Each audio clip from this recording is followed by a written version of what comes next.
When my uncle took over my studio and declared it ours, I finally stated no. He smirked. Relax, you're just the ATM anyway.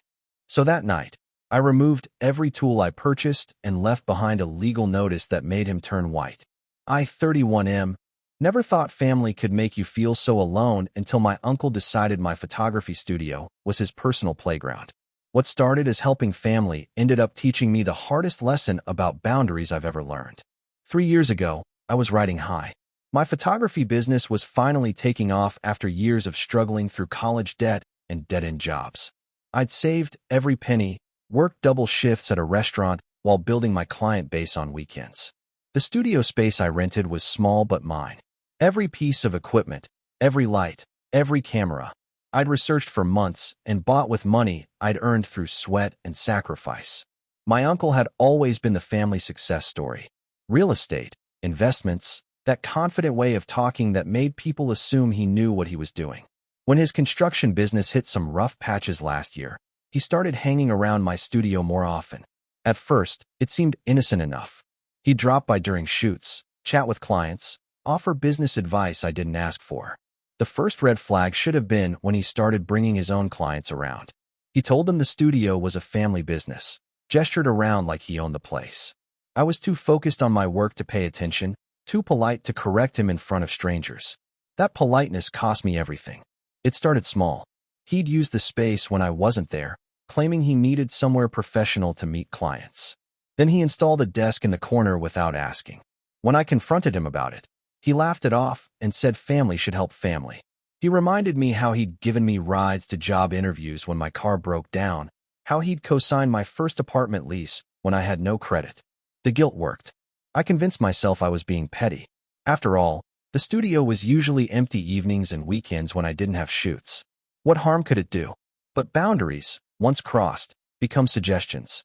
Soon he was scheduling his own meetings during my booking times. He'd double-book the space and then act surprised when I showed up with a client. He'd shrug and suggest we could share the space, maybe even collaborate. His clients always seemed more important, their meetings more urgent. The breaking point came 3 months ago. I walked into my studio to find him giving a tour to potential investors.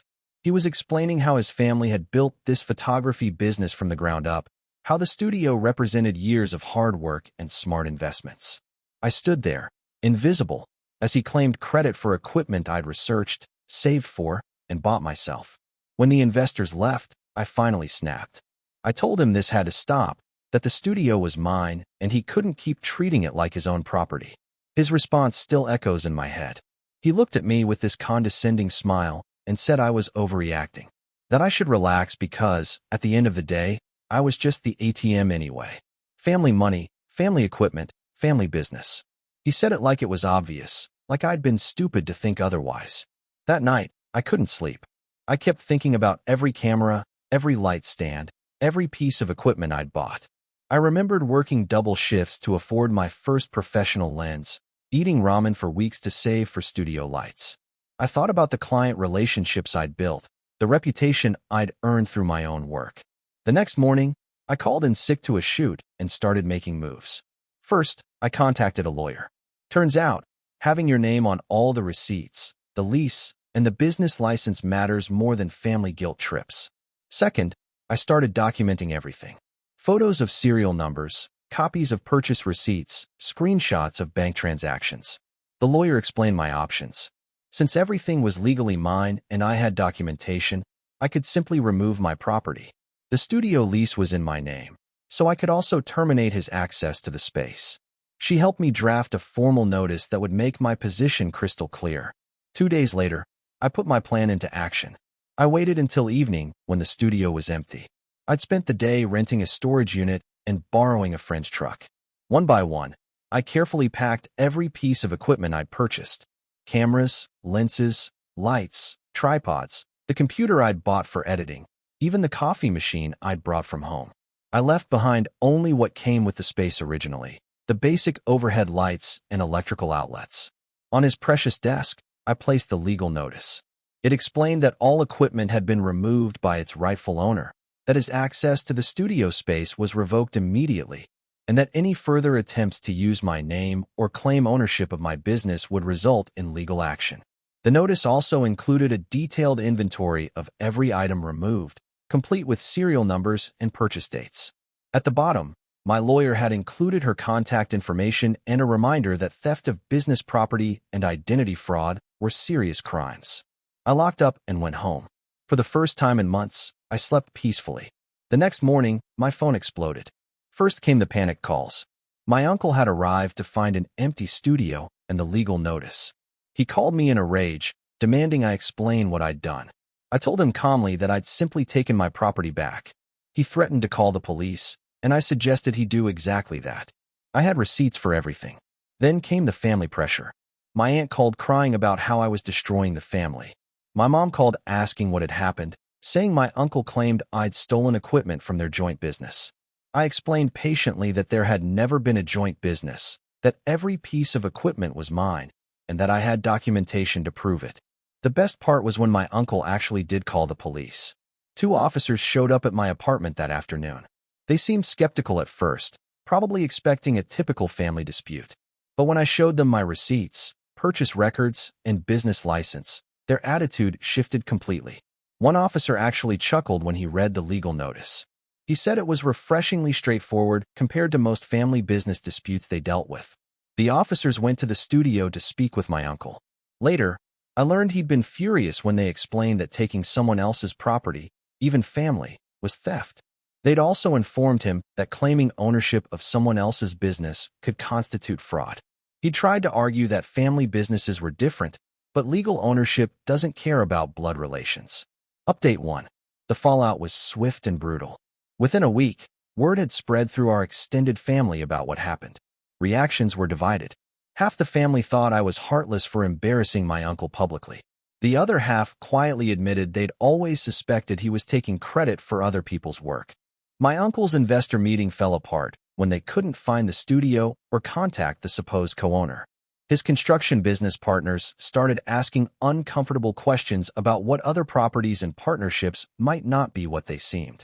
Turns out, when you build a reputation on claiming other people's success, it's fragile. The most satisfying moment came 2 weeks later. I'd found a new studio space, smaller but entirely mine. I was moving my equipment in when a familiar car pulled up. My uncle got out, looking tired and defeated. He asked if we could talk. He admitted he'd been struggling more than anyone knew. His business was failing, creditors were calling, and he'd been desperate to appear successful to potential investors.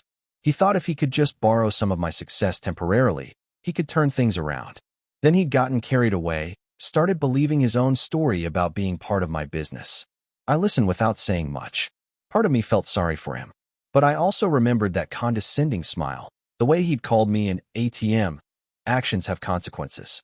He asked if there was any way we could work together, maybe partner up legitimately. I told him I'd consider it if he wanted to invest actual money and sign actual contracts like any other business partner. He said he didn't have money to invest right now. I said that was his answer then. Update 2. 3 months have passed since I reclaimed my studio. My photography business is thriving in the new space. Without the constant stress of dealing with my uncle's interference, I've been able to focus entirely on my work. My client base has grown, and several of them have mentioned how much more professional and organized everything seems now. The family situation has settled into an uncomfortable new normal. My uncle and I don't speak. Some family members have chosen sides, which is painful but probably inevitable. My mom has started to understand my position, especially after my aunt let slip that my uncle had been telling people he owned several local businesses that he'd only consulted for. The most unexpected development came last month. One of my uncle's former business partners contacted me. Apparently, my uncle had been claiming partial ownership of their company too. When news of the studio situation spread, they'd started investigating. They found irregularities in contracts and financial records. The partner thanked me for exposing what they called a pattern of behavior. I don't take pleasure in my uncle's struggles, but I also don't regret standing up for myself. The studio incident opened my eyes to how much I'd been accepting behavior that was actually theft and fraud, just because it was family doing it. Update 3. 6 months later, I can honestly say removing my equipment that night was the best decision I ever made. My new studio is booked solid. I've hired an assistant, and am considering expanding. The business I built through my own work is finally recognized as exactly that, mine. My uncle's construction business eventually folded. I heard through family gossip that creditors discovered he'd been inflating his assets by claiming ownership of properties and businesses that weren't his. The studio situation was apparently just the tip of the iceberg. He's moved to another state, supposedly to start fresh. Some family members paint him as the victim of a harsh nephew who chose business over blood. But others have started sharing their own stories of times he'd taken credit for their work or claimed partnerships that didn't exist. The hardest part was losing some family relationships. My aunt barely speaks to me now. A few cousins have taken his side. But I've also grown closer to family members who respected my decision to stand up for myself. My younger cousin, who's starting her own business, told me my story gave her courage to set boundaries with relatives who wanted to treat her company as a family resource. Looking back, the signs were always there. The way he'd insert himself into conversations about my work. How he'd steer credit toward family effort rather than individual achievement. The casual way he'd make decisions about my property and schedule without asking. I learned that family doesn't give anyone the right to steal your work, claim your success, or treat you like an ATM. Setting boundaries isn't cruel. It's necessary. Sometimes the people who claim to love you are the ones most willing to exploit that love. The legal notice I left on his desk that night didn't just reclaim my property. It reclaimed my self-respect. Every piece of equipment I loaded into that truck represented hours of my life, dreams I'd worked toward, goals I'd achieved through my own effort. When someone tells you that you're just the ATM, believe them. They're showing you exactly how they see you. My uncle taught me that lesson the hard way, but it was worth learning. My studio now has security cameras and detailed contracts for anyone who wants to use the space. I've learned that protection isn't paranoia when dealing with people who've already shown they'll take what isn't theirs. The photography business continues to grow. I've won awards, built lasting client relationships, and created something I'm genuinely proud of. Every morning when I unlock my studio door, I remember that everything inside belongs to me because I worked for it, earned it, and protected it. That's a feeling my uncle can never take away, no matter what family guilt trips or manipulation tactics he might have tried. Sometimes the best revenge is simply refusing to be a victim and building something so successful that their attempts to claim it only highlight their own failures. The empty studio he found that morning, with nothing but a legal notice on his desk, told the whole story. Some people build, others just take credit. I finally learned which one I was, and which one he was. And that made all the difference.